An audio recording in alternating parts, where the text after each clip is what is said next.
उस जंगली हयात पे काम करते हैं जो अपने खुले आज़ाद माहौल और मस्कन में होती है। हमारी कोशिश होती है कि उस जंगली हयात को कोई नुकसान ना पहुँचे।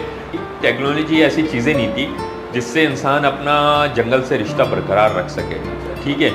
और उस वक्त यही होता था कि जंगल जाने का बहाना शिकार, इस वक्त जंगल जाने का बहाना है कि कैमरे का मेमोरी कार्ड भरना है, वाइल्ड क्रिकेट खेल रहा है, मैं उन चिड़ियों की तस्वीर बनाया। और उस वक्त तक फेसबुक के ज़रिए जो पाकिस्तान के बर्डर थे उन लोगों से कुछ कनेक्टिविटी हो गई थी। चोरी के माल से मुराद ये है कि ये जंगलात से उनको कैप्चर करके ले आते हैं, नेटिंग के ज़रिए पकड़ते हैं। कराची के अंदर कितने इकसाम के परिंदे होंगे, उस वक्त आइडेंटिफिकेशन के कोई हमारे पास ऐसा मवाद नहीं था कि जिससे हम पढ़ के हम उसको वो कर सके। ना स्कूल में कोई ऐसी तालीम का निज़ाम था, ऐसी आम से स्कूल में पढ़े हुए बच्चे। बिस्मिल्लाहिर्रहमानिर्रहीम, अस्सलाम वालेकुम दोस्तों, उम्मीद है कि आप लोग सब खैरियत से होंगे। ये मेरा दूसरा पॉडकास्ट है और आज हमने बड़ी दिलचस्प शख्सियत को मदऊ किया है अपने इस प्रोग्राम में। और इस पॉडकास्ट में माशाल्लाह से आपसे मुलाकात करवाएंगे, आप लोग भी बेहद खुश होंगे क्योंकि ये जो birds collection Karachi YouTube channel है ये हमारा बर्ड्स पेट्स के ऊपर ही चैनल है। तो गुफ्तगू जो होगी वो बर्ड्स के मुतालिक होगी और माशाल्लाह से जंगली हयात के बारे में होगी। जी हाँ, आप सोच रहे होंगे यार जंगली हयात ये क्या चीज़ होती है। जी हाँ, बहुत सारे लोगों को जंगली हयात पर इंटरेस्ट होता है, दिलचस्पी लेते हैं, और कुछ लोगों को जंगली हयात के बारे में ही नहीं पता होता कि जंगली हयात होती क्या है। ये हमारे दरअसल एक इकोसिस्टम का हिस्सा होती हैं और पाकिस्तान हमारा एक ऐसी जगह पे मौजूद है माशाल्लाह से कि अल्लाह ताला ने ये एक नेमत से कम नहीं दिया है हमें। ये मुल्क माशाल्लाह से 4 मौसम इस मुल्क में मौजूद हैं, समंदर मौजूद है, सहरा मौजूद है, जंगलात मौजूद हैं, खूबसूरत इन्वायरमेंट वाले जंगलात, बेशबहा आपको दरख्त नज़र आएंगे वहाँ पे। तो इंशाल्लाह आपको हम जो है मुलाकात करवाने वाले हैं वाइल्ड लाइफ से मुंसलिक, जिनका नाम है मोहम्मद ज़ोहेब भाई, और हमारे साथ वो जलवा घर हैं। आइए उनसे बात करते हैं। और ये मैं आपको बताता चलूँ कि जैसे कि नेशनल ज्योग्राफिक में जो लोग जो है उसमें जुड़े हुए हैं वो पाकिस्तान में भी मौजूद हैं। तो हमारे पास जो कराची और सिंध है वो जो है बलूचिस्तान से बहुत ही ज़्यादा क़रीब है। तो बलूचिस्तान से कुछ क़रीबी इलाक़ों में हमारे ज़ोएब भाई वहाँ पे जाते हैं और वहाँ पे ऐसे ऐसे बर्ड्स कैप्चर करते हैं और वो बताते हैं, हिस्ट्री उनकी निकाल के बताते हैं, बाकायदा उसकी स्टडी करते हैं, लाइब्रेरीज़ में जाके उनकी मालूमात लेते हैं। उसके बाद जो है उन बर्ड्स की तहकीकात करते हैं कि आया कि अब कौन सा बर्ड जो है हमारे एनवायरनमेंट में आ रहा है, में आकर ये जो है अपने ब्रीडिंग कर रहा है या यहाँ पे आके महसूस हो रहा है मौसम के लिहाज से। ये सारी चीज़ें इंशाल्लाह सवालात में मौजूद होगी। चलिए आइए ज़्यादा देर नहीं लगाते, बात करते हैं ज़ोएब भाई से। अस्सलाम वालेकुम। वालेकुम सलाम। कैसे हैं आप? ठीक हैं, खैरियत से? ठीक ठाक हूँ, आप बताएं कैसे हैं सर? अल्लाह का शुक्र है ज़ोएब भाई, बेहद खुशी है मुझे कि आप हमारे चैनल पर आए और लोगों के सामने जलवा करें और हमें जंगली हयात के बारे में डिस्कशन करने का हमें मौका दे रहे हैं। तो ये बताइए कि आप सबसे पहले अपनी स्टार्टिंग जर्नी का शुरू कीजिएगा कि कब से स्टार्ट किया और ये शौक़ कैसे पैदा हुआ। यार ये तो बहुत मुश्किल काम है। मैं इस सब के बारे में सब आपको बताता हूँ। सबसे पहले मैं आप लोगों को, खासकर आपके व्यूअर्स को ये अर्ज़ करता चलूँ कि जंगली हयात, पाकिस्तान की जंगली हयात से मुराद Saddar Empress Market, Lalukhet market, OLX, Facebook, इधर उधर मिलने वाले वो परिंदे नहीं हैं जिसको चोरी करके लाया जाता है, जो जाल लगा के गैर कानूनी तौर के ऊपर पकड़े जाते हैं। ये जंगली हयात उस हवाले से नहीं है। हम उस जंगली हयात पे काम करते हैं जो अपने खुले आज़ाद माहौल और मस्कन में होती है। हमारी कोशिश होती है कि उस जंगली हयात को कोई नुकसान ना पहुँचे, मगर गुज़िश्ता कई सालों से जो प्रैक्टिस चलती आ रही है, जैसे कि सदर में आप लोग देखते होंगे कि उकाब पकड़ के ले आते हैं जिसको बाज़ और पता नहीं क्या क्या बना के बेच रहे होते हैं, कोई गोल्डन ईगल हाथ पे बिठा के लोगों को बेवकूफ़ बना रहा होता है, वो भी सब चोरी का माल होता है। और चोरी के माल से मुराद ये है कि ये जंगलात से उनको कैप्चर करके ले आते हैं, नेटिंग के ज़रिए पकड़ते हैं। और इस तरीके से स्टेप ईगल्स हैं, इंपीरियल ईगल हैं, और फिर इसके बाद दौमड़ियाँ हैं, खरगोश हैं, खरगोश वाइट वाले नहीं, जो जंगली खरगोश होते हैं वो हैं, बत्तखों का बेदर एक शिकार होता है, तीतरों को मारा जाता है। तो ये सारी चीज़ें हम उन जंगली हयात को उनके खुले माहौल के अंदर कैप्चर करते हैं अल्हम्दुलिल्लाह। जी, तो आपका जो सबसे पहला सवाल था कि कहाँ से शुरुआत हुई, देखें ये शौक़ तो मुझे विरसे में मिला है, खून के अंदर शामिल रहा। मेरे दादा जंगलात के अंदर शिकार की नीयत से जाते थे, शिकार करते थे, क्योंकि उस ज़माने के अंदर कुछ ऐसी खाने पीने के लिए चीज़ें उस ज़माने में ना ऐसी टेक्नोलॉजी, ऐसी चीज़ें नहीं थी जिससे इंसान अपना जंगल से रिश्ता बरकरार रख सके, ठीक है। और उस वक्त यही होता था कि जंगल जाने का बहाना शिकार, इस वक्त जंगल जाने का बहाना है कि कैमरे का मेमोरी कार्ड भरना है, वाइल्ड लाइफ फ़ोटोग्राफ़ी करनी है। अल्हम्दुलिल्लाह हमारे इस पैगाम से गुज़िश्ता 8-9 साल हो गए इस प्रैक्टिस को करते हुए, कैमरा उठाए हुए specially for wild life photography. उससे पीछे का बैकग्राउंड है कि कुछ ऐसे शिकारी जो बड़े प्रोफेशनल हंटर थे, जो अगर मारने पे आए दरिया सिंध पे बत्तखों को, वाटरफॉल्स को, तो 100 से 200 से 300 से ज़्यादा बत्तखें मार दिया करते थे। अल्हम्दुलिल्लाह उन लोगों ने कैमरा उठाए, वो कैमरा उठा के काम कर रहे हैं फील्ड के अंदर।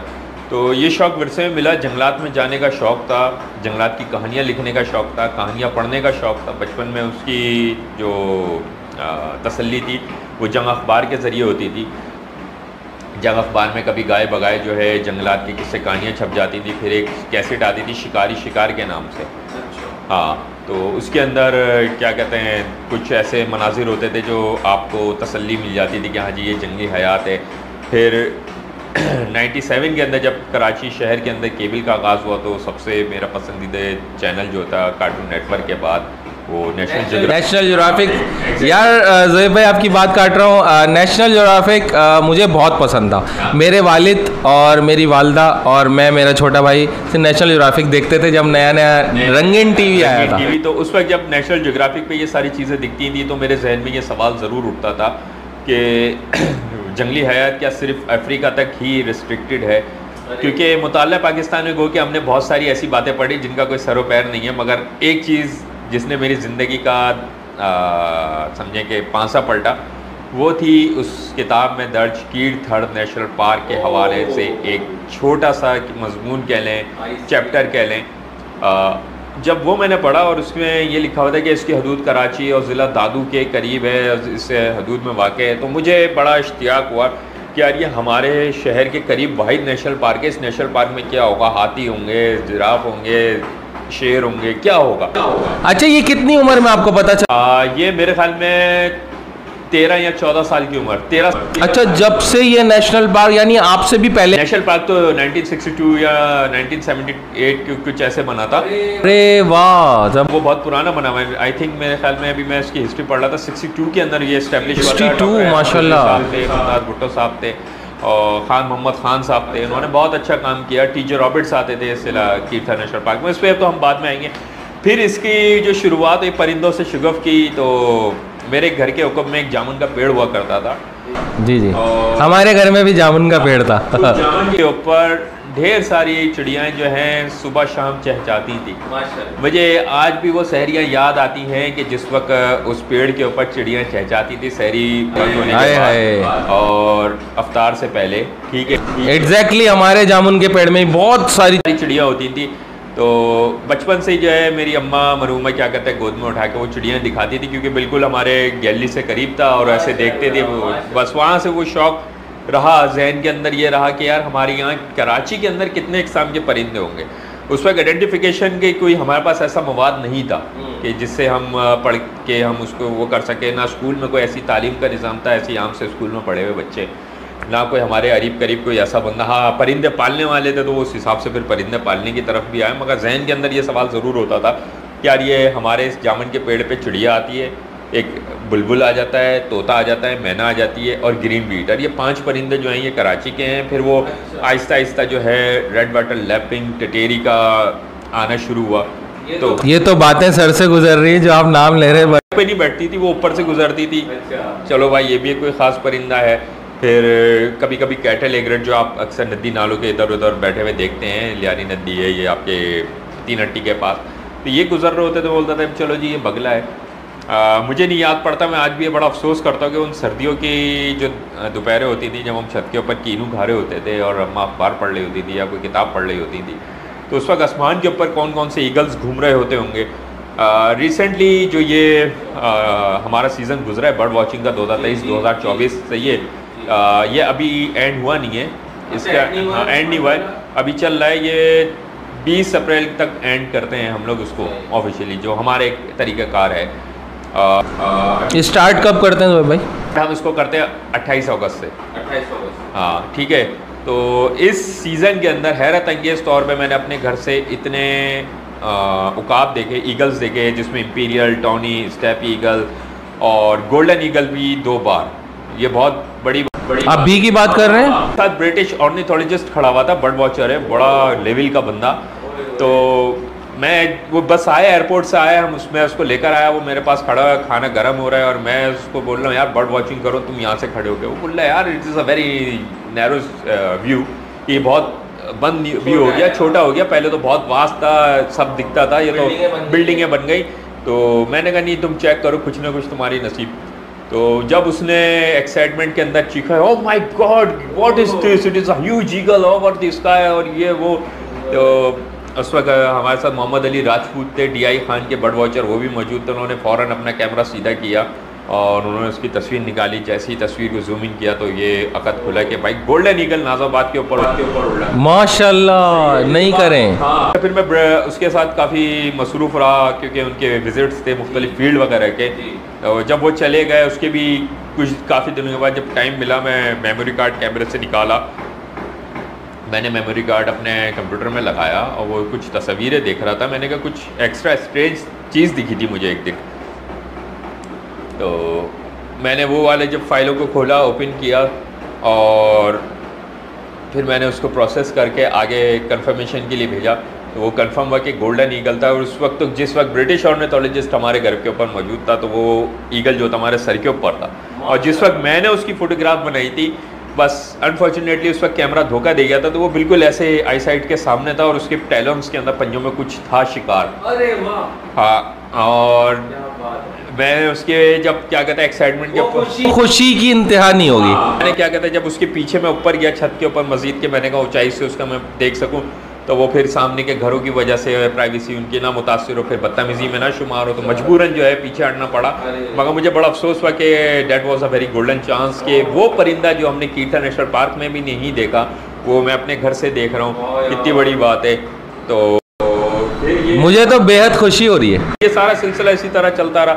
अच्छा, फिर परिंदों से जो शगफ मुझे हासिल होना शुरू हुआ, तो फिर ये चिड़ियों से और थोड़ी बहुत किताबें पढ़ के, फिर आहिस्ता आहिस्ता नेशनल ज्योग्राफिक देख के। तो एक दफ़ा ये बात है 2002, आज से तकरीबन 22 साल पुरानी, डिस्कवरी चैनल के ऊपर एक documentary I, the Indian jungles के नाम से, कुछ ऐसे ही नाम से। बहुत अमेजिंग डॉक्यूमेंट्री थी। वो देख के जो है फिर अकद खुला कि यार वो दादा और वो ताया जो बात करते थे कि इंडिया के जंगलात की, यार अमेजिंगली कि वहाँ पे अभी तक टाइगर हैं। हम तो समझते थे कि टाइगर चिड़ियाघर के अंदर ही मिलता है, ठीक है, और वहाँ पे अभी तक वो सिसान गिर के अंदर जो है वो जो हमारी ही पाकिस्तान की जगह है, ठीक है ना, जूनागढ़ स्टेट, वहाँ पे आज तक एशियाटिक लाइन है और इस तरीके से बहुत सारे उनके अनवा अक़साम के जानवर हैं। अब मुझे देख के बड़ी खुशी हुई और फिर मज़ीद ये सिलसिला चलता रहा। 2007 के अंदर जब इंटरनेट के ऊपर सर्चिंग करना शुरू करी वाइल्ड लाइफ के हवाले से, तो एक मुझे indiannaturewatch.net के नाम से एक वेबसाइट मिली, जिसके ऊपर वहाँ के बर्ड वॉचर रोज़ाना की बुनियाद या हफ्तावार बुनियाद के ऊपर वहाँ पे फ़ोटोज़ अपलोड करते थे जो अपने वो परिंदे देखते थे। तो वो देख के मुझे बड़ी एक्साइटमेंट होनी शुरू हुई, बड़ा मेरे अंदर जज्बा जागना शुरू हुआ कि यार ये इंडिया के अंदर परिंदे, हमारे यहाँ क्या होते होंगे।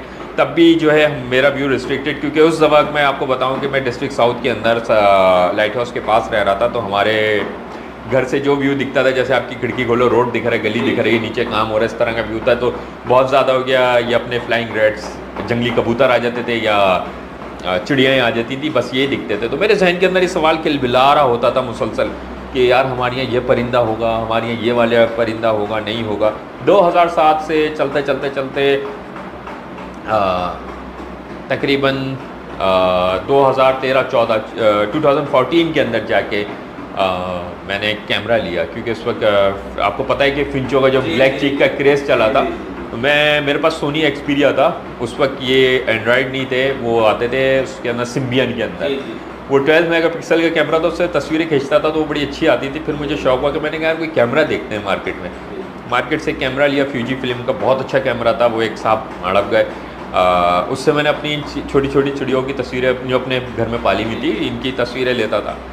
फिर मैंने कहा नहीं यार इसमें मज़ा नहीं आ रहा, और थोड़ा सा आगे जाके फिर मैंने फिर मैंने अगले साल जाके जो और उससे अच्छा कैमरा ले लिया, ठीक है ना।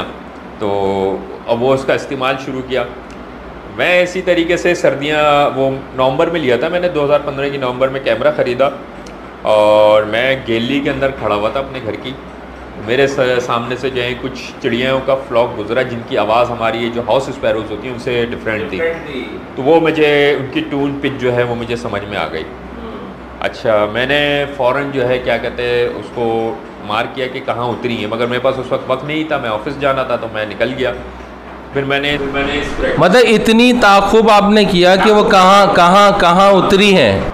फिर मैंने इतवार के दिन जो है शाम 4 बजे से गैलरी के अंदर खड़ा रहा मुसलसल, कोई तकरीबन असर की नमाज के बाद जो है वो चिड़ियों का जो फ्लॉक है हमारे घर के सामने से गुजर रहा है। और वो जाके जब उतरा अन्नू भाई पार्क में तो मैं फ़ौरन भागा, अन्नू भाई पार्क गया, कैमरा लेके वहाँ उन चिड़ियों को देखा, बच्चे क्रिकेट खेल रहे हैं, मैं उन चिड़ियों की तस्वीर बनाया। और उस वक्त तक फेसबुक के ज़रिए जो पाकिस्तान के बर्डर थे उन लोगों से कुछ कनेक्टिविटी हो गई थी, तो उन लोगों से बातचीत शेयर करी और फिर वो सारा एक सिलसिला कि उन्होंने बोला कि जी ये वाइट वेकटेल है, माइग्रेटरी बर्ड है। अच्छा, माइग्रेटेड बर्ड है। गूगल बाबा की मेहरबानी सही है, वहाँ से फिर एक के बाद एक वो लिस्टें भी मिलती गई, फिर वो पूरा परिंदों का इंसाइक्लोपीडिया, फिर ये सारी चीज़ें। और फिर उसके बाद मेरा सफ़र शुरू हुआ पाकिस्तान की पहली ऑर्गेनाइजेशन थी एविकल्चरिस्ट की। हाँ, शायद आज उसका कोई नाम लेना भी गवारा नहीं कर, ना पाकिस्तान एग्रीकल्चर फाउंडेशन। अच्छा, वो तो और पहले की बात कर रहे हैं, बहुत पहले। तो उन लोगों ने एक बर्ड वॉचिंग ट्रिप का आगाज़ किया। एक उन्होंने कहा कि हम बर्ड वॉचिंग ट्रिप लेके जाना है हाली जी। अच्छा। मेरे लिए भी पहली दफ़ा था कि मैं हाली जी जा रहा हूँ और क्या कहते हैं कैमरे के साथ। तो खैर मैं उनके साथ गया, बड़ी मुश्किल से हफ्ते की छुट्टी ऑफिस के, आपको पता है कैसे मामलात होते हैं, मैं निकल के गया। और वहाँ पे जब मैंने मुख्तलिफ़ परिंदे देखे तो खुशी हुई से देख कर और उनकी तस्वीर वगैरह बनाई और सारा एक सिलसिला। तो फिर ये जो है ना कदम निकलते चले गए। उस वक्त मतलब वो सिलसिला रुका नहीं। उस वक्त का हिसाब किताब भले से महंगाई देखें हर दौर में रही है, आपकी जो एक पोटेंशियल होता है कमाने का, अर्निंग का, उसके हिसाब से ही महंगाई ऊपर नीचे होती है, मगर अंधाधुनी नहीं होती। जैसे इस तरीके से इस वक्त इस ज़माने में चल रही है, बात किसी और पैराए में जा रही है, ऐसी अंधाधुनी नहीं थी। महंगाई थी, सारे वही चीज़ें थी। बात जो है हमारे दायरे से बाहर जा रही है, समेट देता हूँ मैं इतनी कि जब तक हमारे यहाँ प्राइस कंट्रोल कमेटी और इनकम टैक्स का निज़ाम, ठीक है, और पुलिस को इतनी ताकत नहीं मिल जाती कि वो एक करप्ट वज़ीर को गिरफ़्तार करके जेल में डाल सके, ठीक है, तब तक कुछ नहीं हो सकता। और पाकिस्तान की आवाम से मैं यही गुजारिश करूँगा कि अब अपनी आमदनी को, इनकम को जो है पैसों के अंदर तोलना छोड़ दे, उसको कंपेयर करें गोल्ड से। जो महीने के अंदर 1 तोले गोल्ड के बराबर कमा रहा है वो साहिब हैसियत है, जो उससे नीचे कमा रहा है तो वो समझेंगे वो अब साहिब हैसियत नहीं रहा है जिस कदर महंगा। बिल्कुल ऐसे तो 3.5 लाख रुपए एक आम बंदा थोड़ी कमा सकता है भाई। तो बर्ड्स की तरफ दोबारा आते हैं क्योंकि हमारा